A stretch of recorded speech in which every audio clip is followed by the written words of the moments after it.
Producciones y Cepa Estudios de César Daniel Pablo, llevando el espíritu del Perú profundo al mundo, se enorgullece en presentar a Verónica Rojas, la gran Corilirio. Escucha bien, ella es la voz que marca la diferencia, y con el respaldo musical de los internacionales Hermanos Aguirre. Cuéntame cómo te va con la otra que ahora tienes. Cuéntame cómo te va con la otra que ahora tienes. Dime si te quiere como yo, dime si te ama como yo, dime si te besa como yo, pero no me ocultes nada. Dime si te quiere como yo, dime si te ama como yo, dime si te abraza como yo, pero no me ocultes nada. Cuéntame cómo te va con la otra que ahora tienes.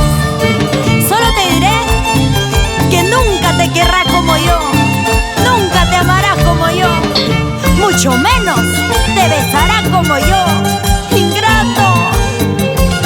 Ya ves, flaquito, mira lo que perdiste, mira lo que dejaste, y ahora ya te arrepentiste. ¡Ja, ja! Cuéntame cómo te va con la otra que ahora tienes. Cuéntame cómo te va con la otra que ahora tienes. Dime si te quiere como yo, dime si te ama como yo, dime si te besa como yo, pero no me ocultes nada. Dime si te quiere como yo, dime si te ama como yo, dime si te abraza como yo, pero no me ocultes nada. Ahora sí, con alegría,